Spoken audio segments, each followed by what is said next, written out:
Perkenalkan, nama saya Cecilia Noberta dari kelas PKK 1 semester 2 dengan NIM 251012111. Di sini, saya akan mempraktekkan materi tentang apersepsi dan motivasi untuk anak SD dengan mata kuliah didaktik metodik. Selamat menyaksikan.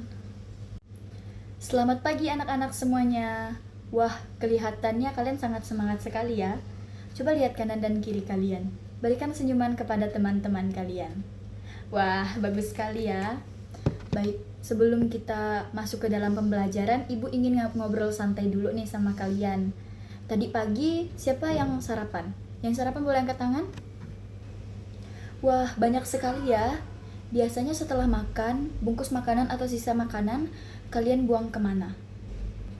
Jujur nih, siapa di sini yang masih kadang-kadang membuang sampah sembarangan? Tidak apa-apa ya, yang penting kita mau belajar untuk lebih baik lagi. Kita harus membuang sampah pada tempatnya. Anak-anak, coba kalian bayangkan, jika di kelas kita semuanya pada membuang sampah sembarangan. Bungkus permen di bawah meja, terus ada kertas di dalam laci. Kira-kira kelas kita menjadi seperti apa? Iya, betul. Kelas menjadi kotor, bau, dan tidak nyaman untuk belajar. Kalau sudah seperti itu, kalian fokus enggak untuk belajar? Pasti susah ya. Pasti kalian semua ingin cepat-cepat keluar dari kelas kalau kelasnya kotor. Benar tidak? Baik. Sekarang Ibu ingin cerita sedikit. Jadi, pernah suatu sekolah, dia memiliki murid-murid yang sangat jorok. Murid-muridnya sering membuang sampah sembarangan yang menyebabkan lingkungan di sekitarnya menjadi kotor, selokannya tersumbat, yang menyebabkan air dari selokannya itu berbau. Jadi menurut kalian enak tidak kalau belajar di tempat yang seperti itu? Nah, tidak enak kan? Maka dari itu membuang sampah adalah hal kecil yang dapat kita lakukan untuk menjaga lingkungan kita. Sekarang coba kalian ingat-ingat lagi, siapa yang sering dimarahkan orang tuanya karena sering membuang sampah sembarangan? Ayo, angkat tangannya. Baik, jadi sebenarnya orang tua itu mengajarkan hal yang baik agar kita hidup sehat, bersih, supaya kita tidak terkena penyakit. Ibu mau tanya nih, kira-kira kalau di rumah kalian punya tong sampah enggak? Tong sampahnya dipisah atau tidak antara sampah basah dan sampah kering?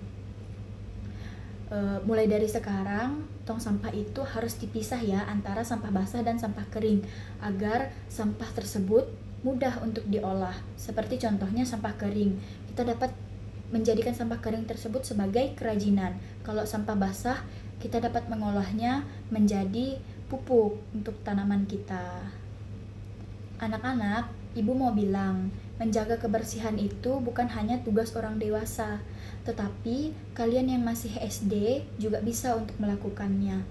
Justru hal kecil seperti membuang sampah pada tempatnya menggambarkan kalau kalian adalah anak yang hebat, yang bertanggung jawab atas sampah yang ada di sekitar kalian agar semuanya merasa aman dan nyaman. Bayangkan nih anak-anak, kalau misalnya kita satu kelas ini kompak untuk menjaga kebersihan, membuang sampah pada tempatnya, pasti kelas kita akan menjadi rapi, wangi, kita pun betah untuk belajar di dalamnya.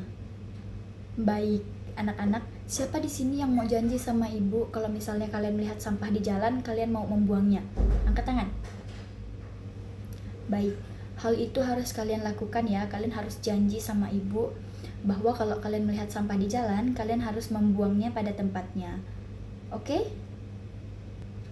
Karena anak hebat bukan hanya pintar, tetapi peduli akan lingkungan kita.